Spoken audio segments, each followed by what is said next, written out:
2016 সালের অক্টোবরে দেশের বিভিন্ন এলাকা থেকে 7 জন তরুণকে ধরে এনে গাজীপুরের একটি বাসায় আটকে রাখা হয়। পরে জঙ্গি অভিযানের নামে হত্যা করা হয় এই 7 জনকে। এ সময় 830 রাউন্ড গুলি ছুড়ে সোয়াত, সিটিটিসি সহ আইনশৃঙ্খলা বাহিনী। প্রসিকিউশন বলছে, বাহির থেকে তালাবদ্ধ করে গুলি করে হত্যা করা হয় তাদের।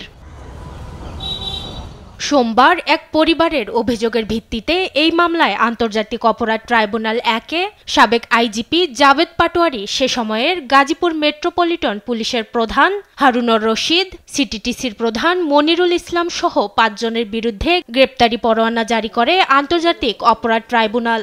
যে সকল জায়গা থেকে এই যুবকদেরকে বেআইনিভাবে আটক করা হয়েছিল সেখানে এবং যেখানে অপারেশনটা চালানো হয়েছে সেখানে পুলিশ কর্মকর্তাবৃন্দকে এখানে আসেন করে।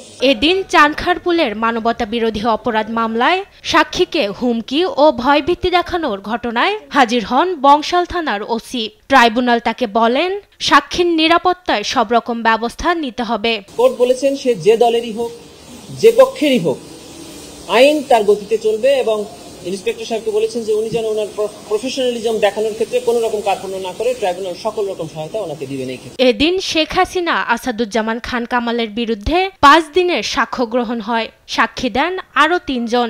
এ নিয়ে এই মামলায় এখন পর্যন্ত সাক্ষ্য দিয়েছেন 12 জন। মাকদুরা মিতি, দেশ টিভি, ঢাকা।